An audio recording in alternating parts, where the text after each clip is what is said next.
Welcome back to Forbidden Knowledge News. I'm your host, Chris Matthew. Today I want to welcome Mark Devlin. He is a UK-based club and radio DJ, music journalist, and author. In 2010, he underwent a conscious awakening, bringing a new awareness of what's really going on in the world. His special area of interest was how this ties to the mainstream music industry and the way in which A-list artists have been used to manipulate and mind control the masses in line with a much larger agenda. He now presents public talks on these subjects, as well as appearing on radio and producing 2 regular podcast series. He's also the author of Musical Truth, its follow-up Volume 2, and an allegorical novel, The Cause and the Cure. Mark, welcome. How are you doing today? Hey Chris, good to connect with you in these very strange and uncertain times. I'm doing about as well as anyone could under house arrest and martial law, which is what we've got at the moment. So who would ever have thought that it would come to this? But here we are, and we have to deal with it. Yes, exactly.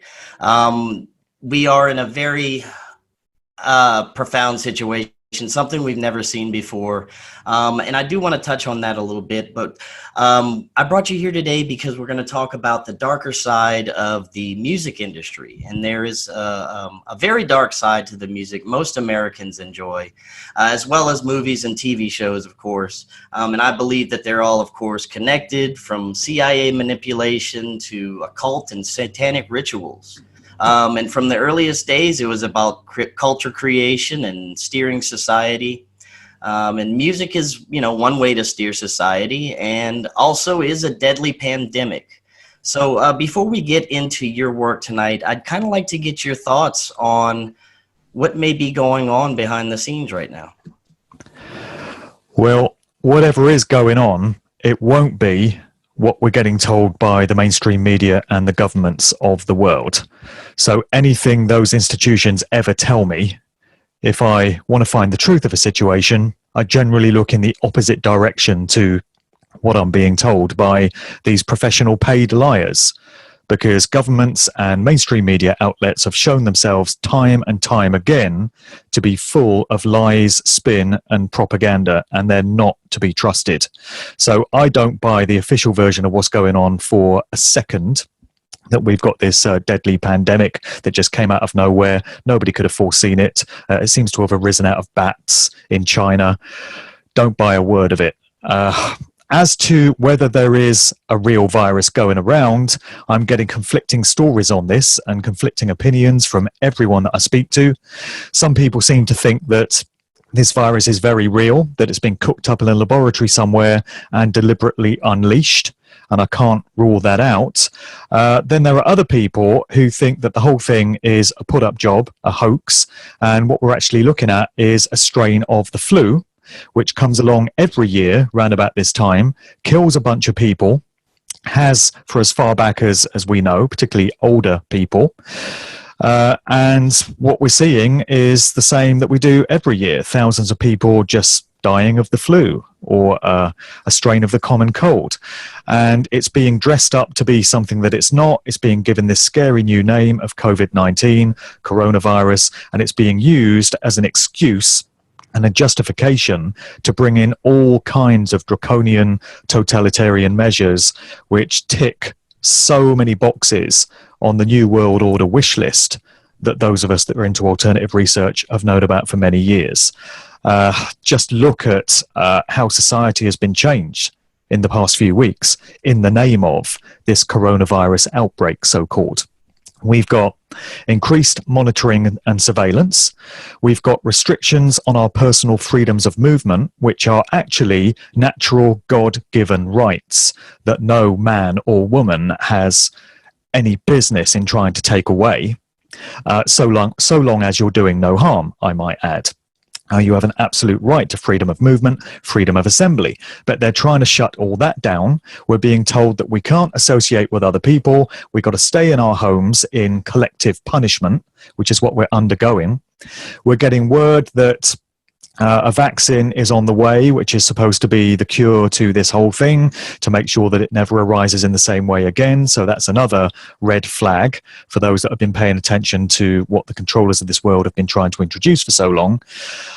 We've got the gradual deletion of cash So we're being told that, banknotes could spread the virus. So the safest thing is to use electronic currency and contactless wherever possible, which is another thing they've been trying to introduce for years and years and years.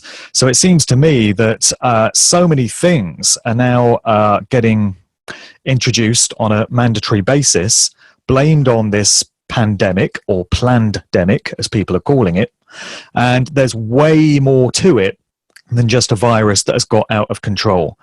As to where it's all headed, a lot of people are saying this is the big push that the controllers have been looking to justify for so long. I don't actually feel that's the case. I do feel that this is temporary, and I do feel that it's going to pass. I can't say how long that will be. My best guess is that these restrictions will be in place for a few weeks yet. But from some of the things that I've seen and heard, it seems to be the case that it's already planned for this to be lifted sometime around June or July in most parts of the world. I then think we are going to see a drastically changed society. We're going to see people with radically different social attitudes to each other, and by and large, people's behaviours are going to have changed. They'll have been shaped and moulded and entrained to be very different to what they were before. And I think we've got some challenges ahead.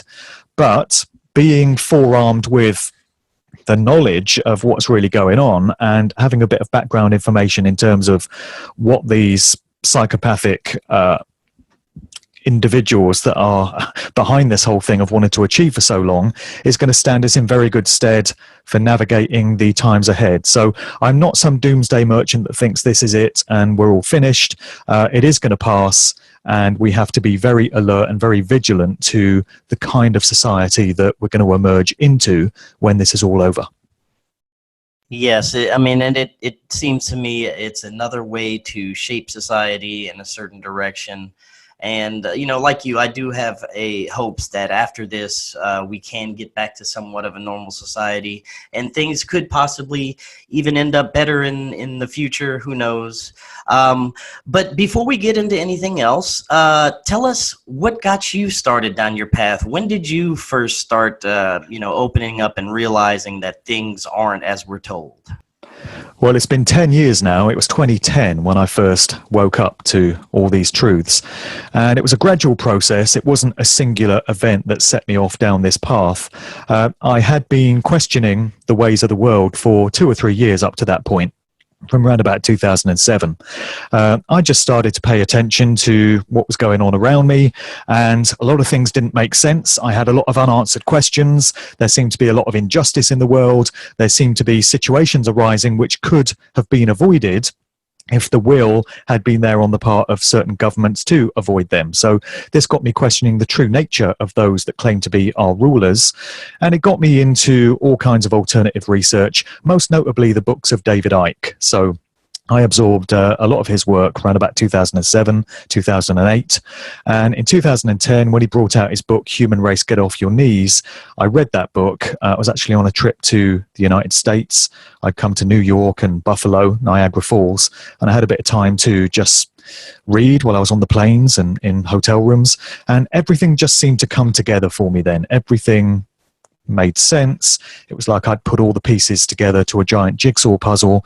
And I came to some quite profound comprehensions about the true nature of what this reality is, who's really running things, and the way daily human life is nothing like we've spent our entire lives being entrained to think it is.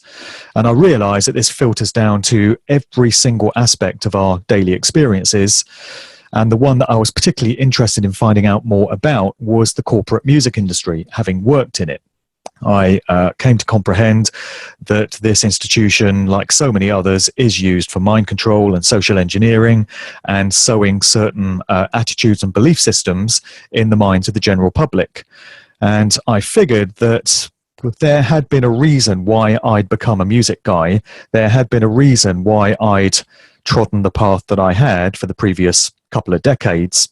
And I really felt as if my life had some meaning and some purpose in terms of me becoming someone that would expose the way this industry works and the nefarious ends for which it's used. I just felt that was my role in life. And so I've been fulfilling that role now for 10 years, and it's completely changed everything that I do in terms of what went before. I've put out my 2 books, Musical Truth Volumes 1 and 2, and they brought together pretty much everything I've come to understand about the true nature of these industries and the way it ties into everything else. And it really does, just going back to our opening comments there about the situation in the world with this so-called pandemic, the same groups, networks, individuals that are driving the narrative of this coronavirus situation are exactly the same groups, networks, and individuals that are ultimately controlling the entertainment industry and the world of politics and the world of medicine and science and big business and the military and academia and every other aspect of daily human life. These groups, these networks have had a very long time to get their fingers in all these pies and to subvert and infiltrate and hijack all of them. And this is the dynamic that we face in the world at this time. And very few people seem to accept this or understand that this is the case.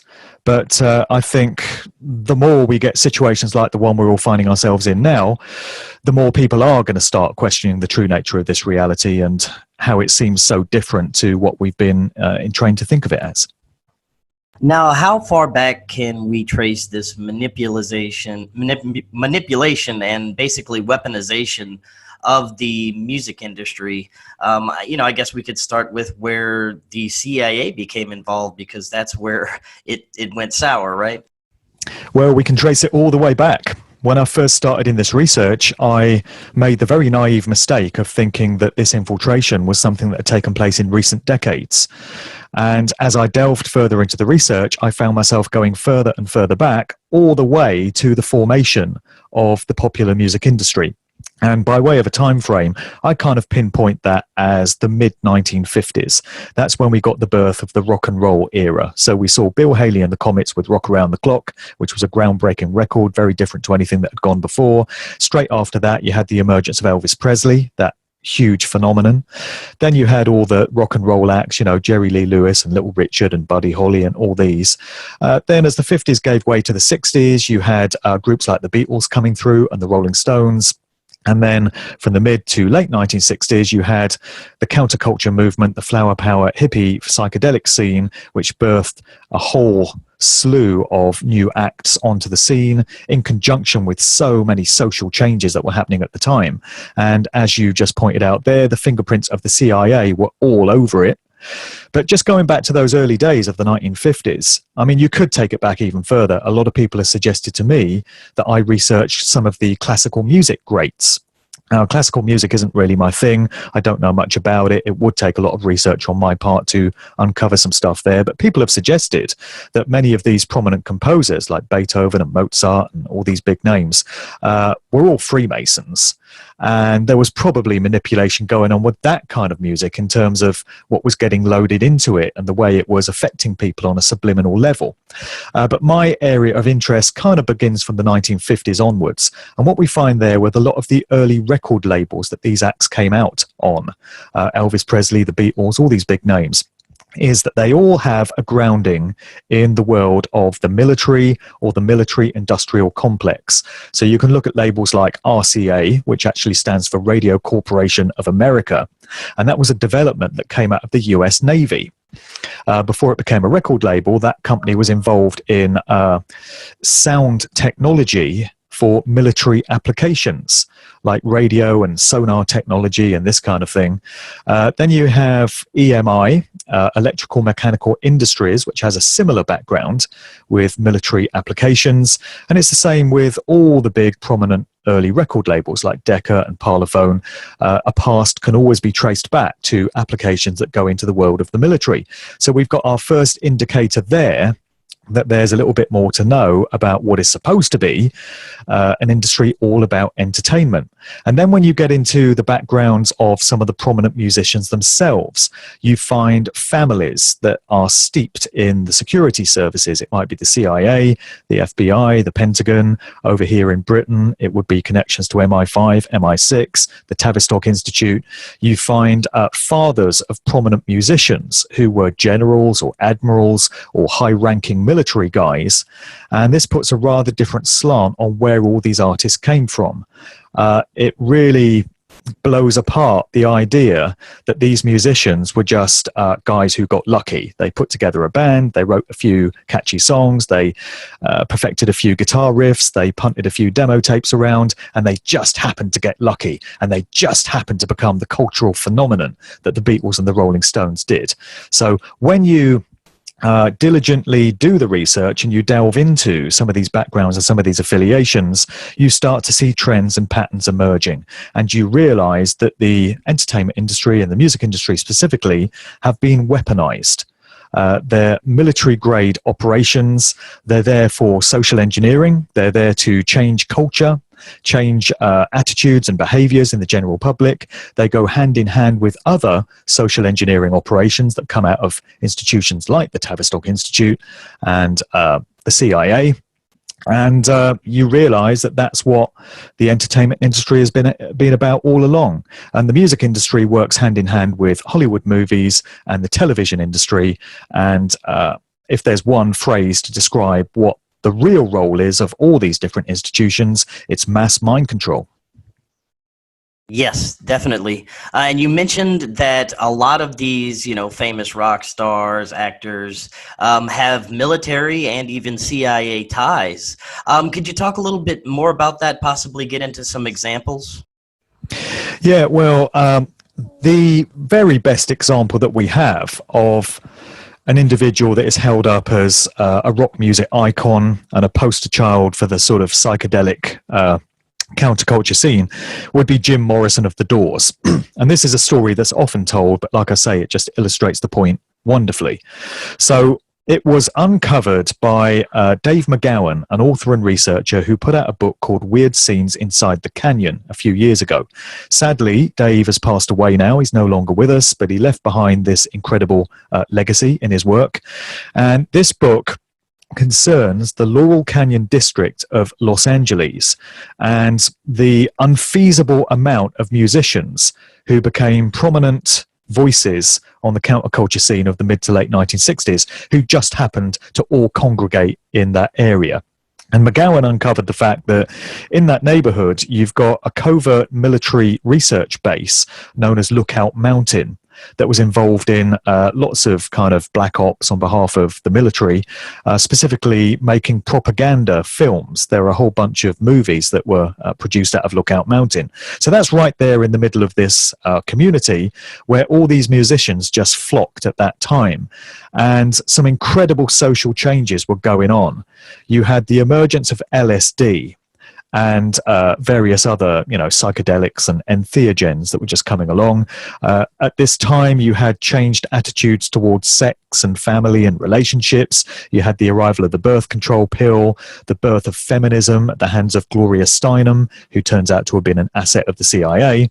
And when you look into where all the LSD came from, that was getting freely distributed at all these hippie gatherings and all these big music festivals like the Monterey Pop Festival in summer '67 and all these others, you find out that for the most part it was coming out of the CIA. And the agency had infiltrated all these different scenes and these communities. It had put its agents in to distribute the LSD to change society and change culture and change attitudes. So this was all going hand in hand with the music, which from round about 1965 onwards really changed and became far out and trippy and psychedelic.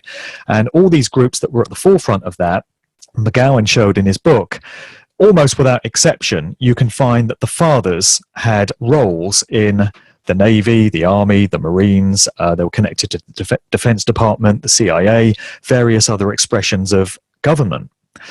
And when it wasn't that, it would be coming out of Ivy League universities like Harvard and Yale. It would be connections to secret society fraternities like the Century Club, the Bohemian Club, Freemasonry. And like I say, with Jim Morrison, The Doors, it turns out that his father was a Navy admiral, very high-ranking, by the name of George Stephen Morrison, and he just happened to be the guy that was in control of the fleet of ships involved in the Gulf of Tonkin incident, which springboarded America into the Vietnam War. So you got the father out there creating all this havoc and hell, and you've got his son, Jim Morrison, being put out there as a poster child for the counterculture scene, which is supposed to be all about anti-war and anti-establishment. So how do you reconcile those two things?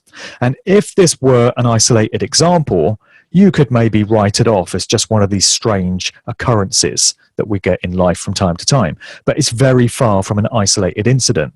And then just taking it through the decades, we have so many examples of musicians and groups that have CIA connections. Another good example would be the group The Police, the drummer for which was a guy named Stuart Copeland. And when you look into his family, you find that the patriarch of that family, Miles Copeland Sr., was a big-time CIA operative. He was a career agency guy that had postings in various parts of the world. The Copeland boys, he had 3 sons, Ian, Stuart, and Miles Jr., and they were all born in Beirut, Lebanon, while Miles Copeland was stationed out there in one of his CIA roles. So then we have Stuart Copeland later cropping up as the drummer in The Police, and you have the 2 other brothers, Miles Copeland Jr. and Ian, who both become music industry executives. They run various different companies, and they very much have a stranglehold on the whole punk and new wave scene, which emerged towards the end of the 1970s, going into the 80s. That family very much controlled the path that that particular music genre took. And another thing that I've told many times, but it bears repeating, is the fact that they often give us little clues and indicators for those with the eyes to see and with a critical mind to think of, where these people come from. So they had a holding company which was known as Copeland International Artists, the initials for which are, of course, CIA. So it's as if they're letting us know where they've come from. Then they had a company called Frontier Booking International, which was used to book gigs for many of the artists on their roster, and the initials there work out as FBI. They also had a company called International Records Syndicate, or IRS, and then of course you have The Police with Sting, the lead singer, as in a sting operation. So one thing you do find when you throw yourself into this kind of research is the controllers of these institutions do like to mock us.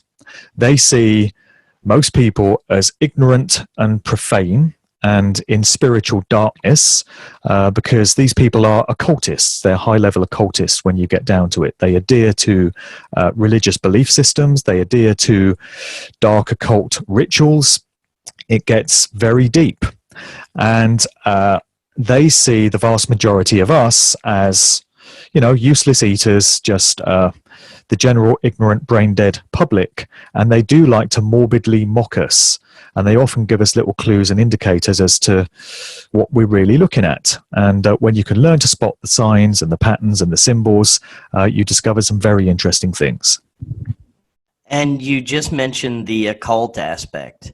We see all these celebrities and rock stars doing their symbolism, the one eye, the pyramid. They don't even hide this anymore. They don't even try and make it vague, the symbolism that they're using in movies, TV, music nowadays. But do you think these artists that are doing this really are entrenched in this mystery school knowledge? They really know anything at all, or are they just puppets just being manipulated? Well, I think there are levels to it. So there are going to be a lot of foot soldiers who are basically dupes. They are puppets. They are stooges. They're not in full comprehension of what it is they're ensconced in. They're given orders and directions by their handlers. So in many cases, their managers will actually be their handlers. This feeds into trauma-based mind control programming as well, which is an area that I've looked into deeply. It turns out that many of these A-list celebrity pop artists that we've all heard of will have undergone mind control programming. So they're so much easier to direct and control in that way. They're not operating to their own agendas. They're adhering to things that have been laid out and set out for them. So in many cases, when they're flashing up these signs and symbols in pop videos and at award shows and when they're on stage, in many cases, they're doing it subconsciously because it's been programmed into them. And it just becomes a subliminal reaction. And then in other cases, they will have been simply instructed to do it. They've been told what kind of costumes and what garb to get into. They've been told what kind of theme their stage show is going to take. And they've been told what to do at a particular point in the performance. And a lot of them would not be in full knowledge of what it is they're doing. But then you get the very prominent, very successful household name artists that we've all heard of.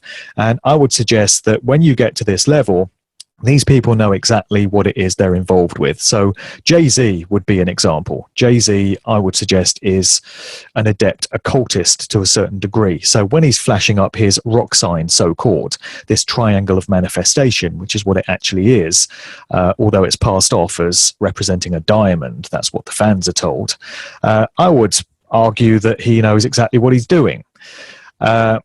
You've got guys like Paul McCartney, whoever he may be. I mean, this is a whole different subject area.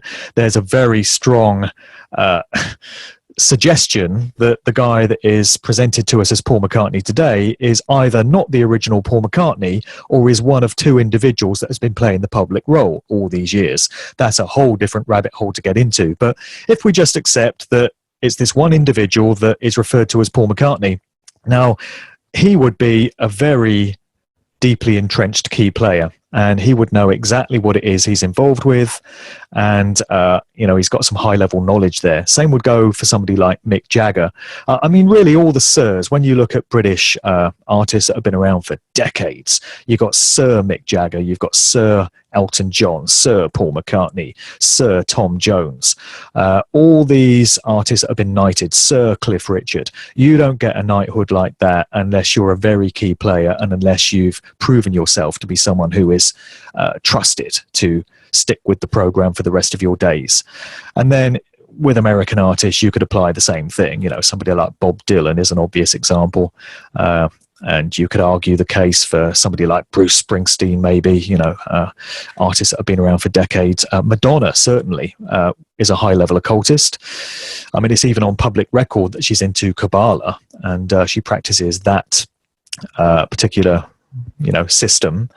But she's into some very dark stuff as well. The symbolism that she's employed over the years has been deeply satanic, Luciferian, and she's pushed so many social engineering agendas as well. Whenever there's an agenda that needs to be propped up, whether it's the pushing of the transgender agenda, transhumanism, most recently she's weighed in with this whole coronavirus COVID-19 thing. She made a video a couple of weeks ago claiming that she was self-isolating at home. I'm pretty sure it was coded language she was using because it was quite ambiguous. I think if you know what words and phrases to listen out for, you would have got something else from that message that the general fans did. But she then goes on to mock us, again, an example of this morbid mockery that we get, by saying that she's working on a Smith Corona typewriter, of all things.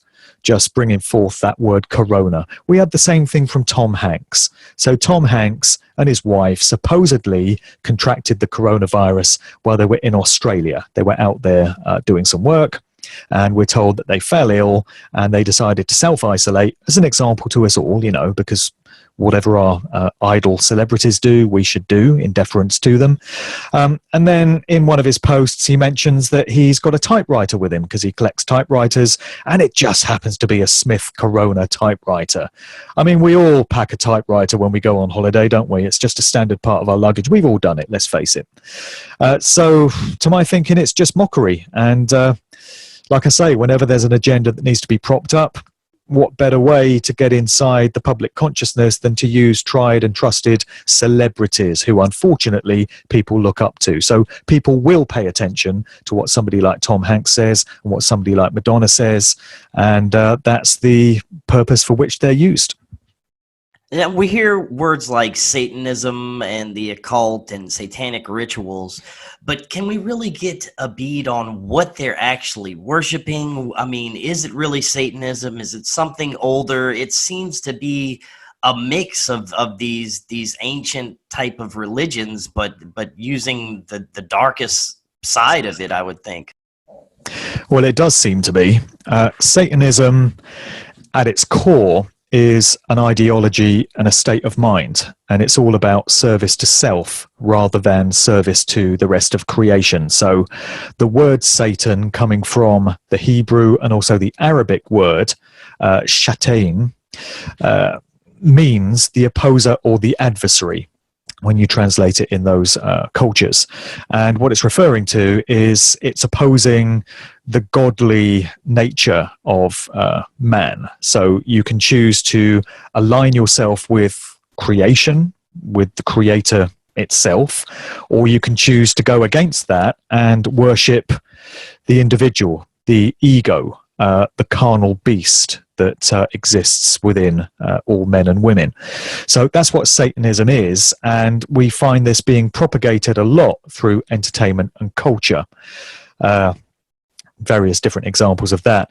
But then there's Luciferianism, which is kind of connected to it, but it's a little bit more dark in what it involves. And this particular belief system has its own rituals, and we see a lot of these being played out at shows like the Super Bowl halftime show and the Grammys and these various award shows that we get. In recent years, these events have been getting darker and darker and more obviously occult in what they're presenting to us. And there's been lots of analysis done on sites like Vigilant Citizen, which is a great resource, but many other researchers get into it as well. And they show exactly what's being enacted at these things. There are many different religious belief systems from the ancient world that seem to be getting evoked in some of these stage performances. And even mainstream publications and outlets have started commenting on how dark and satanic some of these shows are getting. So even they're starting to notice. I mean, the Eurovision Song Contest last year was very dark. Madonna was wheeled out for that one in her new Madam X persona with the eye patch and everything that evokes. And she was talking about, she did this song that had this jolly, catchy kind of reggae beat with this guest artist. So on the surface of it, it just seems to be this pleasant song. But when you get inside the lyrics that she was putting across, she was talking about population reduction. And she was saying things like, not all of you are going to make it into the future. So you've got to wonder whether she had some advanced knowledge of what was going to happen this year with this pandemic back then in May 2019 when she was doing that stage show. So, you know, people might like to ask themselves what any of this stuff is doing in what is supposed to be all about fun and entertainment. Because that's what pop music is supposed to be, right? It's supposed to be something that you listen to in your downtime, you unwind to, you sing along to a few catchy songs, go along to some shows to see your favorite artist perform, you know, and just forget all your worries and let your hair down. But we're seeing anything but that now in terms of what these A-list artists are being used to promote. It's very dark, it is satanic, it is Luciferian, it's very occult, and people have no idea what effect this is having on their subconscious minds when they're absorbing all this symbolism and they're absorbing all the stuff that's being embedded into the recordings as well. I mean, that's a whole different subject area right there. Right. And I've talked to many researchers that have said the same thing, that not only if you want to reach this certain level of success, that not only do you have to be involved with these occult practices, but they have to have something on you. You have to be involved in a blackmail of sorts to where they have to have evidence of you doing terrible things so they can hold that over you at any time to have more control. Is this something you found in the music industry? I've come across this suggestion, certainly. I mean, Professor Griff, who was formerly a part of Public Enemy, he's been sort of in and out of that group over the years, but he's become very outspoken in recent years about the true nature of the music industry and what goes on, and he makes no bones about it. He talks very directly of some of the rituals and some of the initiation routines that go on. He's specifically spoken of Puff Daddy, aka P. Diddy, who was closely involved with the notorious B.I.G., Biggie Smalls, in shaping his career. And most people are probably aware that Biggie was gunned down in March 1997, murdered 6 months after Tupac. In almost identical circumstances. So Professor Griff has had a lot to say about P. Diddy and the extent to which he's involved in this whole game. We've not heard much from Puffy, P. Diddy in recent years, but back in the 90s, he was a very prominent player, not just as an artist, but also as an industry executive, running his Bad Boy Records label, which was affiliated to Arista. And Griff talks of a ritual that he claims P. Diddy had to undergo in order to be initiated into the industry. And it's a ritual that comes out of the Skull and Bones fraternity within Yale University. And apparently a lot of the adepts and the alumni from that university have to undergo this thing. And it involves lying naked in a coffin while you recount your sexual history to your peers who are all standing around the coffin. And, this is the basis of this ritual. So Griff, unfortunately, has not presented any evidence to prove that this was the case, but he's mentioned it in many interviews. And he's been very direct in claiming that this is one such sort of initiation ritual. Then, talking as you were about the hold that these record companies have over their artists, the controllers of the industry, we get into the suggestion of ritual sacrifice of family members or close friends of many of these artists. I've got a whole chapter dedicated to this in Musical Truth Volume 1, where I really delved into the whole thing. So there have been many suggestions that artists who have enjoyed great commercial success at the hands of the industry have had to pay a very heavy price in exchange for it. And this involves, so the claim goes, allowing a close family member or friend to be sacrificed in exchange for your success going through the roof. Now, people might scoff at this the first time they hear it and claim that it's ridiculous, but when you look at the large number of untimely and unusual deaths that have occurred to close family members of very prominent and successful musicians, you start to see some patterns emerging. A lot of these people have had their mums, their brothers, their sisters, their cousins, a close friend pass away under some very questionable circumstances very suddenly. So it is something that is worth considering. And when you frame it within the context of everything else that we know does go on in the music industry, such as trauma-based mind control, such as these occult rituals that occur in these stage shows, such as some of the backmasked messages that go into recordings, and the signs and symbols that get put out on record sleeves and in pop videos and stuff like this, it suddenly doesn't become too much of a stretch to imagine that the ritual sacrifice of family members may be going on as well, particularly when you extend that out beyond the entertainment industry and you look at what goes on in the world at large with all these terror events which we have going on, all the foreign wars that get started, all the murder and mayhem and madness that goes on all over the world. As I mentioned earlier in the broadcast here, it is the same groups, individuals and networks that control all these events. So should we really be too surprised? And should we really consider that they might be beyond offing a family member of one of these key assets that they want to go out there and do their bidding and perpetuate their mind control? Right. And earlier you were talking about the mind control aspect that a lot of these artists are most likely subject to, probably from an early age, groomed like a lot of these movie stars. But sometimes in some instances, especially lately, it seems that we see some of them breaking their programming or freaking out or having a very public breakdown. You have any thoughts on what's going on there? Yeah, we've certainly got some great examples of what appear to be artists who have undergone mind control programming, having that programming break down.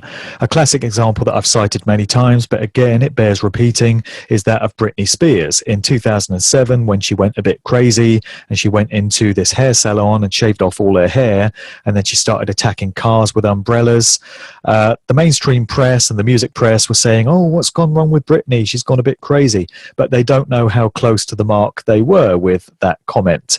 I doubt that many of these writers had any comprehension of trauma-based mind control, but Britney Spears came out of the Mickey Mouse Club, which is part of the Disney Corporation, which is deeply satanic, deeply involved in the occult and all kinds of nefarious stuff when you get into the research of what that company is all about. And the Mickey Mouse Club is used as a grooming ground for child stars who are later to become celebrities in their adult life. A lot of the mind control programming that goes on occurs from early childhood. I mean, it's really horrific, but a lot of these kids, these performers, are just born into families where mind control has been present for generations. What you find is that bloodlines and families are very key to this whole story. You have certain family bloodlines that go back many generations, and new generations that come through are put out there in the public eye in various roles so that organized society can be kept within a fairly small grouping of individuals, and it can be much more easily controlled and directed when you know who the key players are and they have allegiances to these different families. So some of these people are pushed into roles in politics or big business or the world of the military. Others are put into roles in entertainment. They might be ushered into the world of television, they might become Hollywood actors, and many of them are groomed to be all-round entertainers and pop stars. Michael Jackson would be a good example of that. Britney Spears would be another one. So she was in the Mickey Mouse Club alongside Justin Timberlake and Christina Aguilera, and all of them went from child stars to becoming stars in their adult life.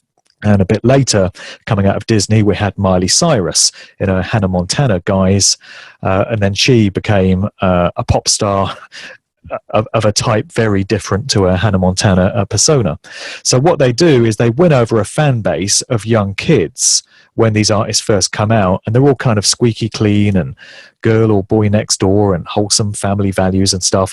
And then at a particular point in their career, they just do this switch, and they become overtly sexualized. They start pushing agendas, they start pushing symbolism, and at that point they've already got the fan base intact, and the fan base just gets led down whatever path the artist takes them down. And they'll all be under the direction of handlers, because these mind control subjects all have handlers. They're often family members, or they might be a significant other, a partner, a boyfriend or a girlfriend. You've got to watch these people very closely, because a lot of them are fulfilling the role of a handler who directs everything that this artist ends up doing. So Britney Spears is a great example of what happens when the programming breaks down. There's a lot of evidence to suggest that she was mind controlled from an early age. When she first emerged as an artist, she was adhering to the program, doing everything that was expected of her, but then she went a little bit crazy during those incidents in 2007, and then she disappears out of the public eye for a period, and then when she comes back, she's had the programming topped up, she's ready to go all over again, and we have the new Britney presented to us. We've seen similar situations with other artists. There was an incident with Mariah Carey, who ticks all the boxes as well, especially in terms of some of the symbolism that she's pushed over the years with her record sleeves and her music videos and stuff like this. She was married to a guy named Tommy Mottola, who was a music industry executive coming out of Columbia CBS, her record label.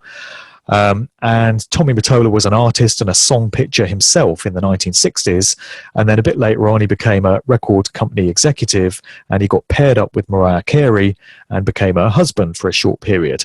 Well, many researchers suspect that he was actually acting as her handler, and he was directing her actions early on. So Mariah Carey underwent this incident in 2001, where she's said to have had a nervous breakdown and become suicidal. Well, these are all hallmarks of trauma-based mind control programming breaking down. And the subject's conscious mind starting to break through and starting to shatter all these alters, these different personalities that have been programmed into them. Another recent example of this would be Kanye West. When you look into Kanye West's eyes now, if you look at some video footage of him or a photograph, it just looks like there's nobody there. He just looks like an empty shell. He looks like a husk of a human being now, because it just appears to me as if he's been programmed to the point that he's completely lost his humanity. So there was an incident, I think it was 2016, it was around about the time that Trump got voted into office and Kanye became a very vocal proponent of Donald Trump. And he was doing this concert in Sacramento, California. And he just started rambling incoherently on the mic, which is not the first time he's done that. Kanye is known for being outspoken and just making some very ambiguous comments. And after this particular event, where he's just ranting for several minutes and he's making comments like Jay, referring to Jay-Z, who was kind of his mentor, he put him on in the industry. You know, Jay-Z was Kanye's original mentor. And he's saying, Jay, don't be sending those killers up in my head now. He's talking as if, you know, he's got mind control stuff being put into his head, and as if Jay-Z is some kind of handler that's causing it all to happen. And then he's saying, you know, I'm on my Trump shit, and he's supporting Donald Trump and stuff like this. And he's just rambling incoherently for several minutes. And then when he finishes, Kanye gets forcibly led off stage and handcuffed to a gurney and led off to who knows where. Although my guess would be that it may well be Cedars-Sinai Medical Center in Los Angeles, because this is a facility that has come up time and time again in my research as most probably housing some kind of covert mind control facility, because a very large number of celebrities and famous people generally have been rushed to Cedars-Sinai Medical Center in LA. I would suggest there's a lot more to know about that place. So then Kanye disappeared out of the public eye for a few months. And then he comes back, and it's as if he's had his programming topped up and he's all ready to go again. And we get the new Kanye. And what's more, when he re-emerged, he's got newly dyed blonde hair, like peroxide blonde hair. And this is a pattern that I've noticed as well. Often when these artists disappear off the scene and they come back again, they have this new look, and it often involves dyed blonde hair. So some examples of that would be Miley Cyrus, who rocked that particular look. Katy Perry, at one point in her career, sort of went out the public eye and came back with newly dyed blonde hair. Same thing happened with Justin Bieber. We got the example there of Kanye West. We can think of Eminem, who right from the start of his career came out with the peroxide blonde hair. And there was an article on the Vigilant Citizen site a while back where the writer is speculating that this is some kind of code to those in the know, that this individual has had their programming topped up and they're ready to go again. It's hidden symbolic language for those who know what to look for. So as you can see, this is all pretty dark stuff, and it's very far from fun entertainment. But unfortunately, it is the truth of what goes on in these industries. And I go to great lengths in my books to lay out the different methods and tactics that are used. And it's down to people whether they take that on board or whether they continue to think of these people as having their best interests at heart. Now, we've heard of weaponized frequencies, and we know certain tones and musical notes can draw a certain emotional response from people. Are we seeing a combination of this to sort of weaponize music in our modern music? Well, I think we are, especially in the current age where everything is getting done digitally and electronically. I mean, music has been produced that way for many, many years now. It's a very far cry from the analog recording methods that were used in the 60s and 70s.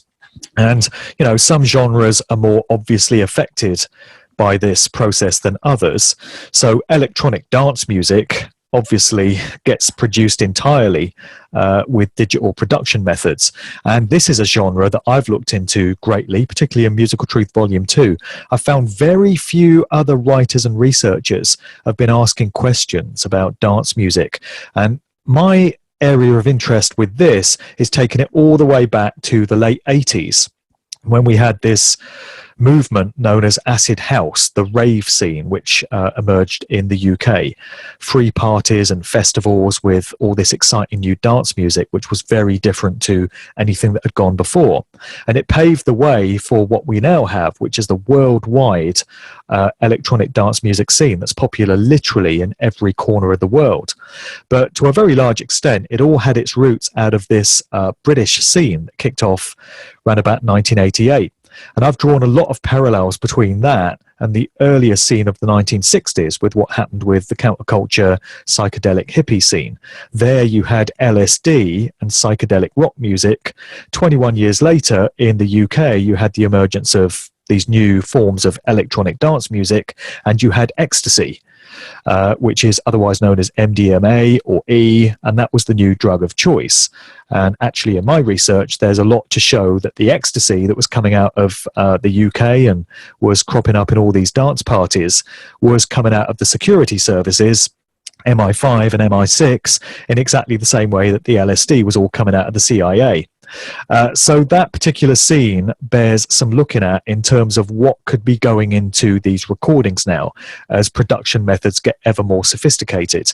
And I think it's very interesting to consider sound frequencies and the effect that they could be having on human minds and, you know, human vibrational frequencies. So with production methods now, we have systems like MP3 encoding.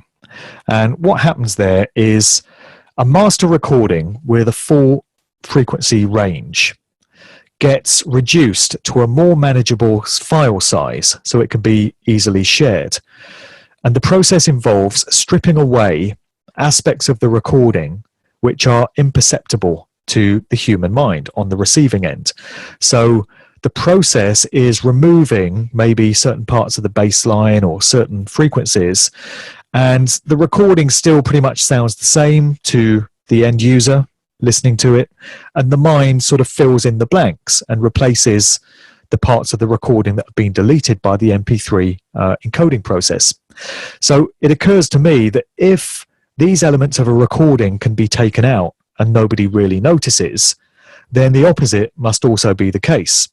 Meaning that you can strip into electronic digitally produced recordings certain frequencies and certain elements that, again, the human mind, the human ear is not going to pick up on. So they could be having a very profound subliminal effect on people on the receiving end of it. And if we apply that to what we now have with electronic dance music festivals, which are taking place on a massive scale, or they were before the current lockdown anyway. I mean, just to go back to what I mentioned earlier, this is one of the reasons why I am of the belief that the current lockdowns are a temporary measure. There's a lot of doom mongers out there saying this is it now. We're never going to get our freedoms back. This is the big push. I don't feel that is the case because of how much the controllers have invested in all these different aspects of society. You know, they mind control us through Hollywood films. They mind control us through television. They've got so much invested in the food and drink industry and the medical industry and all these different walks of life. They like us going out and buying material stuff and all these different brands. And they've invested a lot in pushing transhumanism and artificial intelligence ideas through all these electronic dance music festivals on a massive scale all around the world. So I don't believe that that's all over. These things are going to return because of the potential that they have for mind controlling large numbers of people. So when you look at what attendees of these festivals are being exposed to, you've got a combination, a cocktail of influences.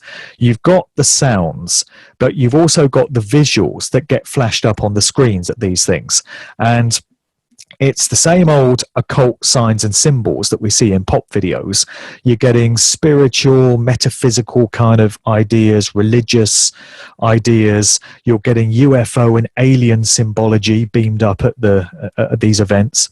Then you've got the drug, narcotic element that many of these young people attending these events are being exposed to as well. Ecstasy is everywhere still, the MDMA, the E. There's other drugs in attendance too, mind altering, altering the chemical makeup of the brain. So when you've got a combination of the drugs, the visuals, and the frequencies coming out of the electronic music, the potential there for shaping and molding somebody's perceptions and belief systems and getting right inside their subliminal mind and planting stuff is absolutely immense. So I think that's what we've been seeing with these big events, and I don't for a moment believe that they're going to leave it alone. So these things are going to return. And the youth today, and always since this started, has always been a major target for the music industry, movie industry. But it seems that now we have social media, and it's kind of like the new drug that they're rolling out for the younger generations to get hooked on. And it can encompass so much and involve so much and feed so much of this imagery and occult, this occult aspect into the minds of the younger people, and you can see a difference already in the way that the younger generations have become because of the implementation of social media and all these things that can kind of connect the music industry, the TV industry, and all these things together. Yep.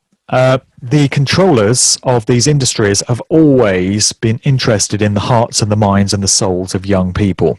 Young people are so malleable, they're so easy to control. And one key way that they always do it is to try and pit young people against their parents' generation. They like to give them a scene or a culture or a movement or a way of life that they see as theirs. And they like it that their parents don't understand. They like it that their parents disapprove.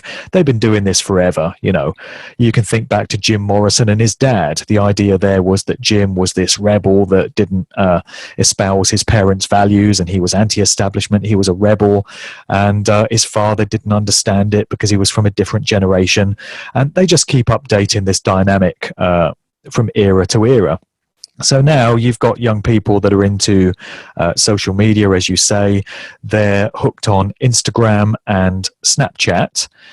And one thing this is doing is shortening attention spans, I've noticed, because young people are just used to having everything at their disposal on demand by way of their smartphones wherever they go.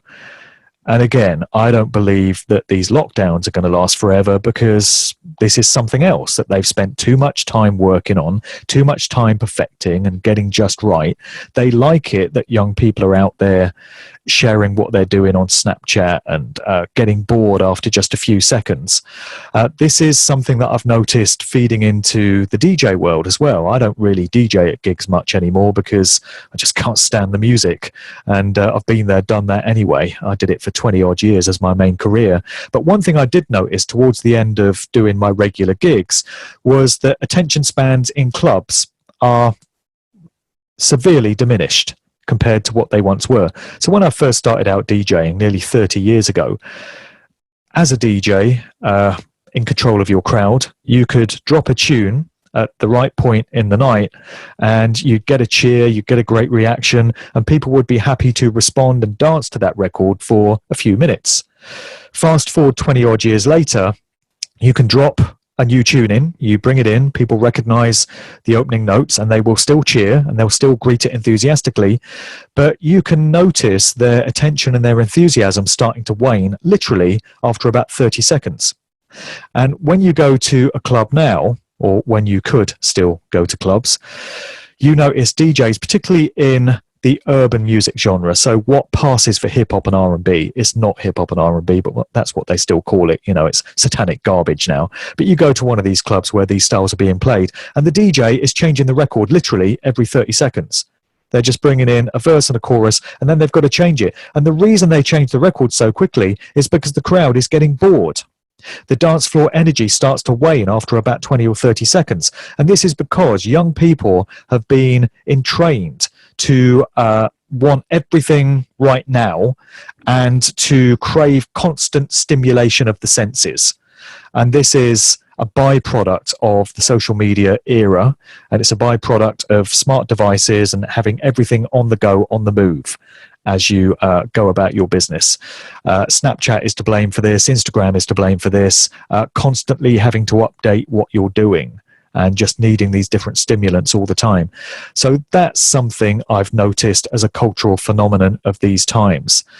And once again, going back to it, I think this is reason to assume that they're going to still want young people out there attending events and getting exposed to all these different stimulants, because they've invested so much into taking things this far. They're not just going to shut it all down now. I think if there's any positivity or hope to be gained from all of this, it's that at least we are going to get a return to organized society. It's going to be laden with many pitfalls. It's going to come with many threats and dangers that we all need to be alert and vigilant to. But it is possible to get up to speed on what all these things are, and it is possible to avoid falling into the traps if you just pay attention to what's really going on and apply critical thought. And to try and kind of stay on the positive side, a lot has come out lately. A lot has come to light about the pedophilia, about the dark practices in Hollywood and the music industry. There has been arrests made. There have been a lot of people waking up to it. Do you see any time in our future that it will be completely exposed? I think we've got the best opportunity right now in the wake of all this COVID-19 madness. We got the best opportunity that we've ever had to win over large numbers of people who have never questioned the true nature of their existence before. People who have only ever taken their news from mainstream sources. People who have believed what government ministers have told them. We're living in such strange times right now with this lockdown all over the world that people really are starting to question what the hell is going on, because it's not making a whole load of sense. There are so many things about what we're being told regarding this coronavirus so-called pandemic that just don't add up. You know, people die of the flu every single year, and many, many times more people die of the flu than we're being told have died of the coronavirus. And there's also a lot of evidence to show that the figures are getting vastly inflated on this thing as well. And people that are seemingly passing away of all kinds of different causes are having it chalked up as having died of the coronavirus, so as to increase the hype and propaganda value of the whole thing and scare people into accepting that this thing is real and doing everything that the government is telling them they've got to do in the wake of it. But you know, just the fact that so many people die of the flu every year and it goes unreported, it's just not considered something worthy of mainstream media headlines. And yet now all we're hearing about is this coronavirus thing, and it's literally shut down the entire world. I mean, when has anyone ever heard of all the governments around the world agreeing on the same thing at the same time before? It's never happened. And yet you look at what's going on in the world, and exactly the same lockdown measures and social distancing rules and all of this are being applied in countries all over the world. Now, that's got to tell you something. That's got to tell you that these governments are not operating independently. They're not making their own decisions. They're getting these instructions sent down to them from some higher up power. And this alone indicates that governments don't run countries. Boris Johnson doesn't run the United Kingdom. Donald Trump is not in control of America. They're just figureheads. They're puppets that are put out there as the public face of things. But it's obvious from what's going on right now that there are higher powers directing what's going on. And this has got to be causing people to reevaluate their view of the way the world is structured. So the situation we find ourselves in has great potential to win over large numbers of people who've never looked at alternative information before. And this is what we need. We need the numbers to come on board.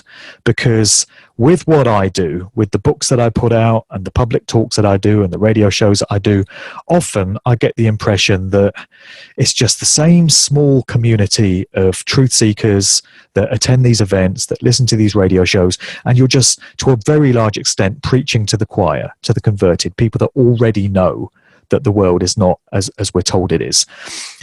The only way the dynamic in our reality is ever really going to change is if large numbers of people who've never looked at this information before start to look at it for the first time. And we all started somewhere, right? I mentioned to you earlier that 10 years ago I got on this path. If you'd caught me 15 years ago, I would probably still believe everything the government told me. I would probably still be buying newspapers and looking at the BBC News and swallowing it all. But look at where I am now, because I was prepared to apply a bit of critical thought to the situation that I found myself in, and I was prepared to ask questions. So there's hope and there's potential for anyone to embark on that path towards uncovering truth. And the situation that we're in right now offers the best chance we've ever had. So if you start with questioning what we're being told about this virus, and you start looking at the many anomalies and discrepancies behind it, then you have to, if you're going to follow the reasonable path beyond that, you have to start asking yourself, well, what else have we been lied to, and what else isn't as it's been presented to us over the years? And that opens up a whole load of different rabbit holes to explore. Yeah, the awakening that's going on right now is really amazing. I've seen many people that I never thought would come around questioning things. That is a very encouraging part of this.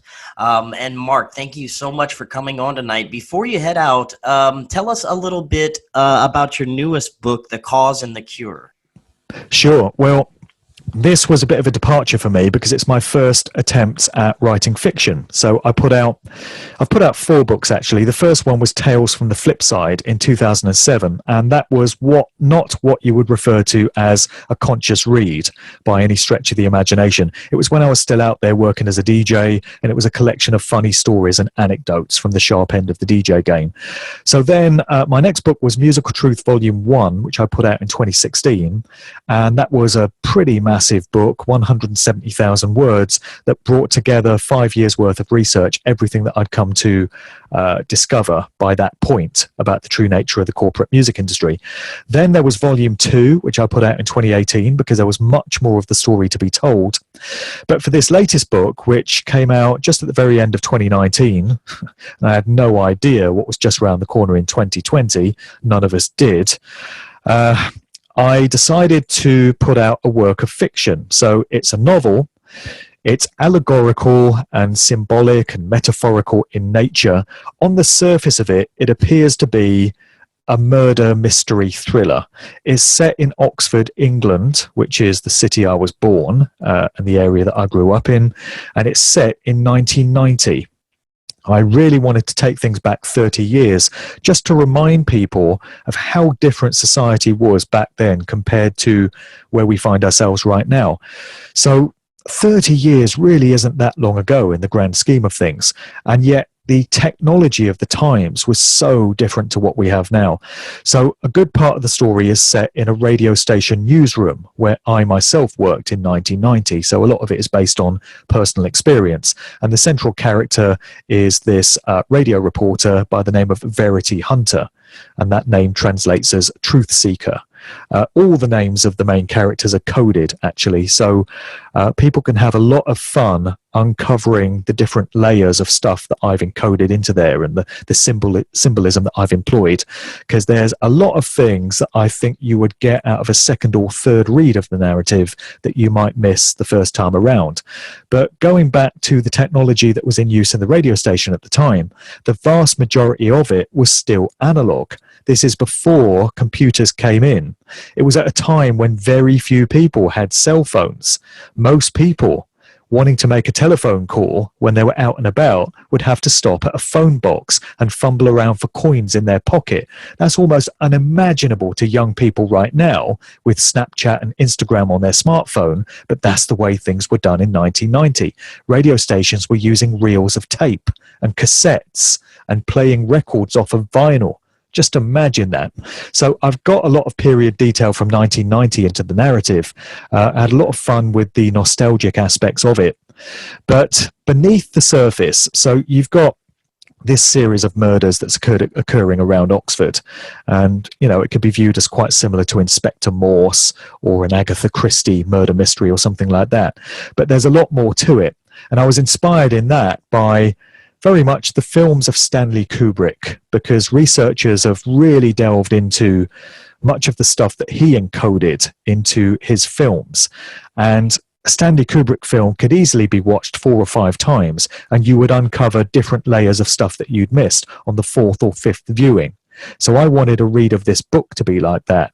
And so I've put a lot of spiritual knowledge in there. I've put a lot of natural law and hermetic teachings. There's a lot of stuff about karma and consequence and cause and effect, hence the title, The Cause and the Cure. And I think someone with some kind of grounding in these occult traditions and teachings could have a real field day uncovering the stuff that I've put into this book. So I'm very happy with how it turned out. I think it puts across a lot of teachings, a lot of wisdom, a lot of knowledge, if people will read it in the right way. But even if somebody is approaching it without any of this background knowledge, I like to think it would come across as a thrilling kind of read, and people would also enjoy a nostalgic throwback to what life was like in 1990, which is a lot simpler and, to my mind, a lot less dark and complex than what life is in 2020. Very cool. Mark, thank you so much again for coming on tonight. And there's so much more we could talk about, so I will have to have you on in the near future again. Well, there really is. Yeah, we could talk about so many different aspects of this. It feels like we've only just scratched the surface here. Yeah, definitely. Yeah, but anyone wanting to delve into any of these subject areas, there's a lot more to know about all of them. They're right there in the books. Let everyone know where they can find your work, websites, any social media, anything like that. Sure. Well, my books, Musical Truth Volumes 1 and 2, and also the novel, The Cause and the Cure, are available on Amazon if you want to get them there. I've just recorded an audiobook version of The Cause and the Cure. I've narrated that myself, so if you want to get your book in that form, that's going to be available on audible.com very soon.